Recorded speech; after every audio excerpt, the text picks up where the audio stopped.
The National Commission for UNESCO has enlisted the support of 2 local poets to address the Federation on the celebration of World Poetry Day. We have also partnered with the Ministry of Education, St. Kitts, the Department of Education, Nevis, and the Education Media Unit to prepare a poetry collage to share with you for your enjoyment and a rich literary experience. Happy World Poetry Day. It is an esteemed honor in my capacity as a poet in the Federation of St. Kitts and Nevis to address this federation on World Poetry Day, celebrated on March 21st of each year. UNESCO first adopted World Poetry Day during its 30th General Conference in Paris in 1999. This was done with the stated aim of supporting linguistic diversity through poetic expressions while increasing the opportunity for endangered languages to be heard. The Federation of St. Kitts and Nevis is extremely proud to be the home state of many young, middle-aged, and senior citizens who engage with poetry through their writing, reading, dramatizing of it, to express their love, appreciation, and enjoyment of this amazing art form. Among our nation's poets are those who have had their work published and who share their beautiful work at gatherings of poets and writers both at home and in other areas of the world. An increasing number of homegrown poets have shared their work at Caribbean cultural festivals such as Culturama, an annual cultural festival held in Nevis each year. Kittitians and Nevisian poets have also shared their work at literary events in the wider Caribbean and beyond, and have been honored and celebrated for consistently presenting high-quality work. Our Kittitians and Nevisian poets have presented work through the poetic art form referred to as the spoken word. Kittitians and Nevisian poets who share this relatively recent poetic art form are making invaluable contributions to the development of the mind, emotions, and thoughts, and the general consciousness of Caribbean people who share diverse cultures, whether they are Amerindians on the South American continent or residents in the Maroon communities in the interior of Suriname. Successive governments in St. Kitts and Nevis have made it possible for local poets to share this powerful art form to carry festa celebrations, which first took place under the visionary leadership of President Forbes Burnham of Guyana, who organized a writers and arts convention in Guyana in 1970. Our writers and poets were present either in person or through the exhibition of their works. To this day, wherever CariFesta is held and poetry is presented, the poetry and poets of St. Kitts and Nevis are present.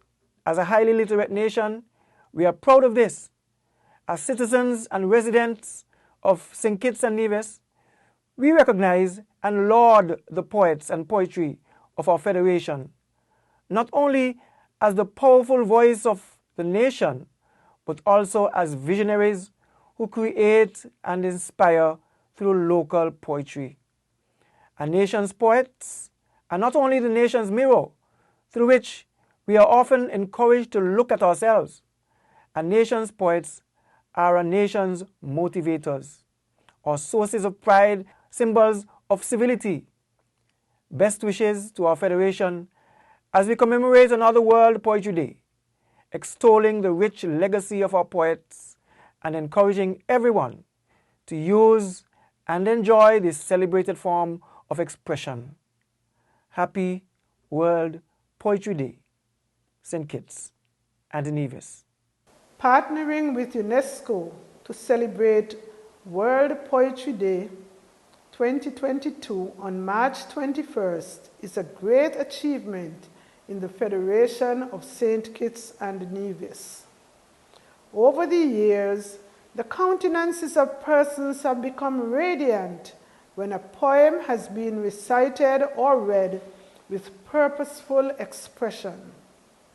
A poem I penned some years ago expressed that poetry is an art form which Caribbean people enjoy as one expresses with rhythms, tone, emotions, and other ploys. It is always an immeasurable feeling when one observes a crowd seemingly spellbound by the rendition from a poet and then erupts into resounding applause. An applause which signals that the audience understood and appreciated the message which was communicated. Making eye contact with one's audience is very important, and therefore one would always note when the audience has been captivated. From my greatest childhood memories, I can recall when my grandfather repeated some of those old sayings such as, "If you can't hear with your ear, then you're going to feel elsewhere." Or when Granny used to say, "When donkey roll over on the back," he said, "Boss, this wall no level at all, no way." The rhymes were like music to the ears. Actually, history has recorded that some poems were later put to music and given tunes. In poetry, there are expressions of feelings and ideas, and there is a distinctive style and rhythm to the written piece. This verbal art, poetry, which is written in lines and stanzas, compels many listeners to think and have a variety of interpretations. As we celebrate World Poetry Day with UNESCO, we honor the many poets in our Federation of St. Kitts and Nevis. In addition, we salute our budding poets.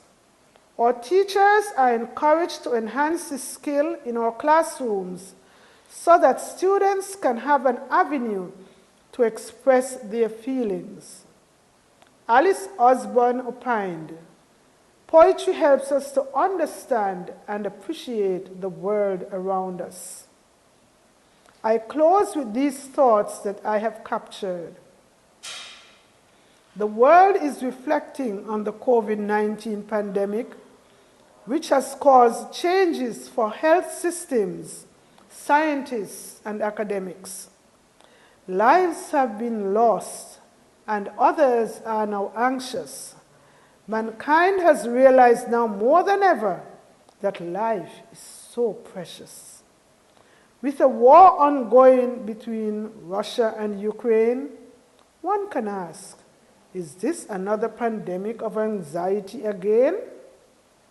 Refugees are fleeing in the heart of winter. Observers wonder, when will this war be over? Happy World Poetry Day 2022.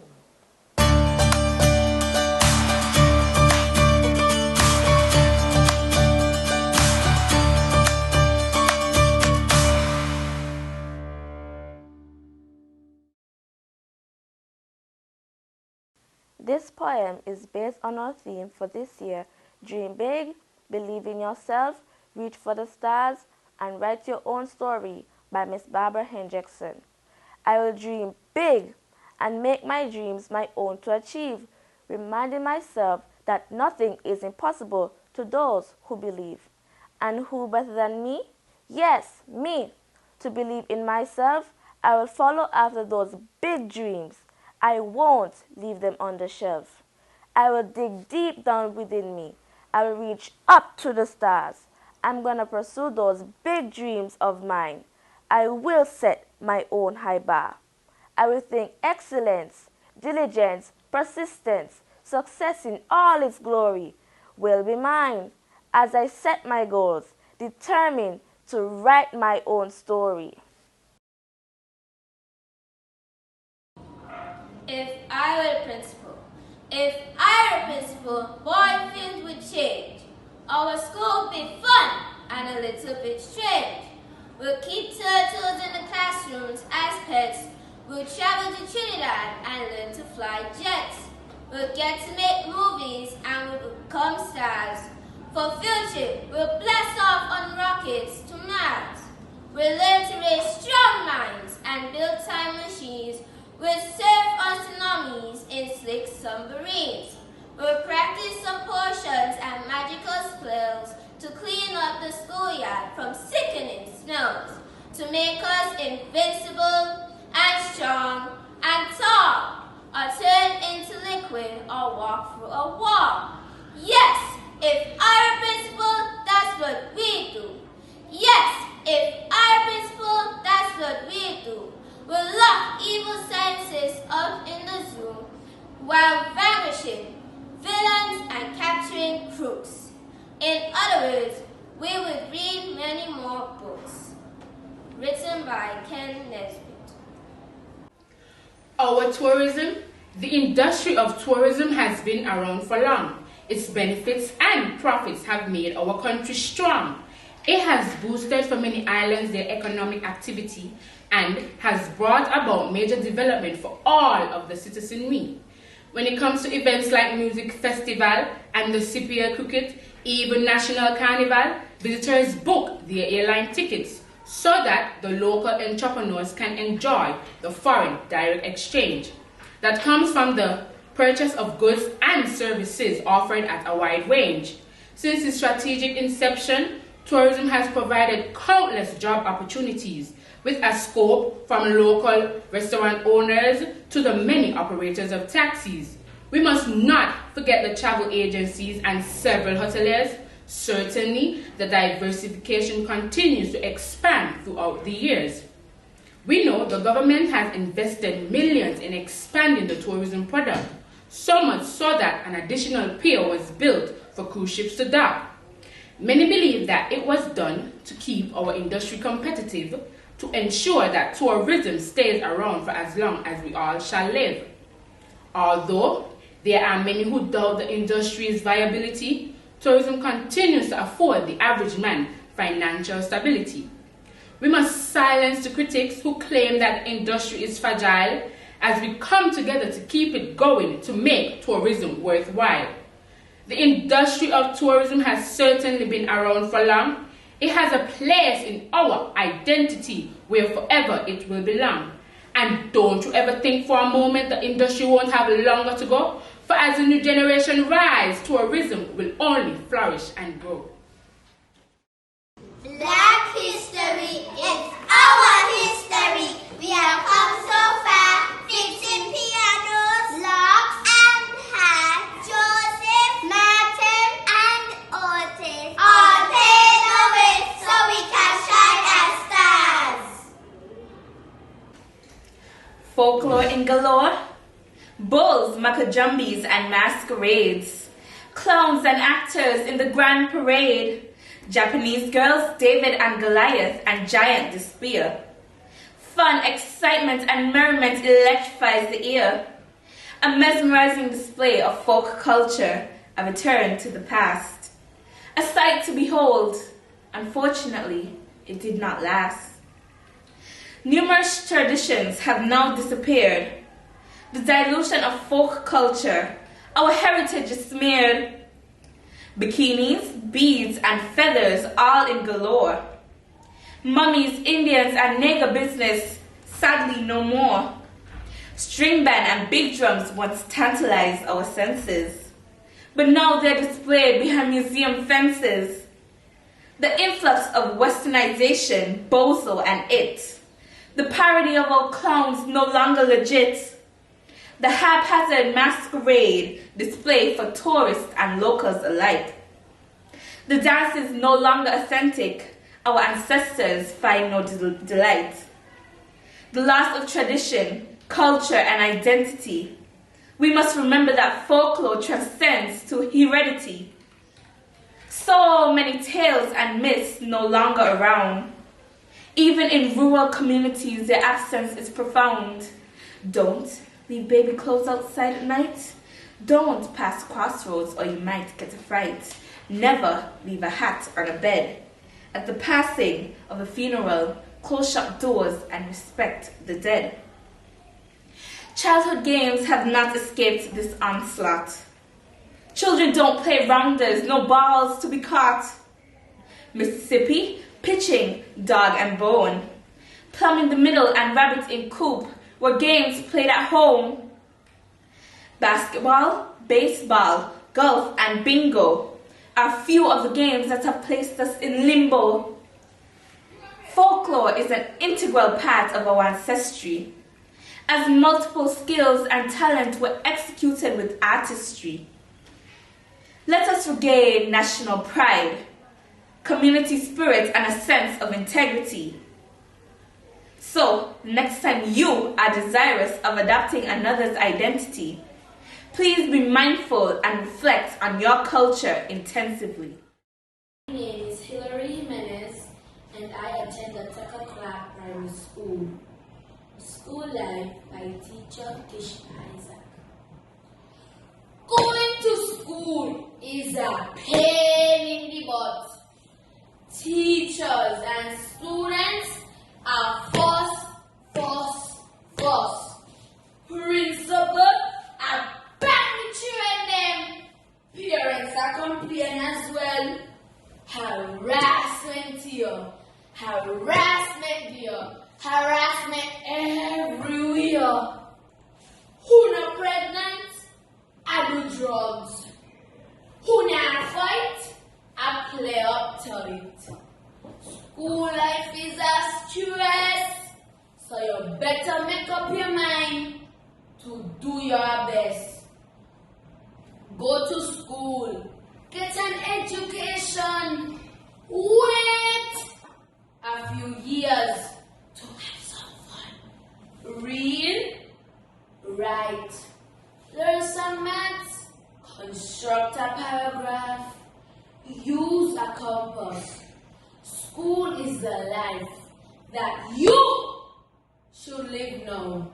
So, humble yourself and learn how. My COVID-19 experience. Fellow citizens and residents of the Federation, shh, shouted Mom. The Prime Minister is addressing the nation. As she turned up the volume of the radio, glued to ZIZ station.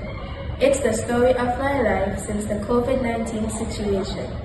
The government said that we must be wary, upon advice from the CMO. This virus is scary. Coronavirus has become a matter of concern, affecting the whole wide world. Mom's going crazy working from home, can't see my friends because we're not able to roam. We've been home past a year and Mom's worried that my uniform will be outgrown. I'm home all the time, but I stay bright like the sunshine because I still meet my friends online. Stay safe, wear your mask and wash your hands, just like the government commands. I can see the happy people dancing on the floor. I can hear their footsteps as they dance upon the floor. And here I am, dancing on the floor. Here I am, dancing to my door. I can taste the apple juice I drank a while ago. I can smell the perfume, I can feel your hands. And here I am, dancing on the floor. Here I am, dancing to my door. I can read a storybook, I can write my name. I can count from 1 to 10. I can spell hooray. And here I am, dancing on the floor. Here I am, dancing to my floor. Friendship poem. The forest don't divide us, the trees don't divide us, the people don't define us. But one thing that I know is that you are my best friend. Your words are charming, you are awesome, my darling. I will never leave you even if there is a lot of arguing. Our friendship is that goal, strong, bright and exclusive. Our friendship refreshes my soul. Good morning. I am 10 years old, Josiah. I am a grade 5 student of Beach Island Primary School. I will be doing a poem on Mr. Tom Nawo by James Reed. A scandalous man was Mr. Tom Nawo. He pushed his grandmother, rolled in a barrel, and he called out as he rang his bell, "Grannies to sell, old grannies to sell." The neighbor said as they passed them by, "This poor old lady we will not buy. He must be a mischievous man to try for to sell his own dear grand. Besides, if you ask me, she make very small use, that I can see." "You're right," said a third, "and no mistake. A very poor bargain he surely made." So Mr. Tom Nawo, he scratched his head and sent his grandmother back to bed, and he rang his bell to all the town till he sold his barrow for half a crown. I thank you. Good afternoon. My name is Tyler Maynard. I am 11 years old and I will be representing the Beach Island Primary School. My name is Kayla Thomas. I am 11 years old and I will also be representing the Beach Island Primary School. Our poem is entitled "There Was an Indian" by Sir J.C. Squire. There was an Indian who had known no change, who strayed content along a sunlit beach. Gathering shells, he heard a sudden, strange, commingled noise, looked up and gasped for speech. For in the bay where nothing was before, moved on the sea by magic, huge canoes with bellying cloths on poles and not one oar, and fluttering colored signs and clambering crews. And he in fear, this naked man alone, his fallen hands forgetting all their shells, his lips gone pale, knelt low behind a stone, and stared and saw and did not understand Columbus's doom burdened caravels slant to the shore and all their seaman land.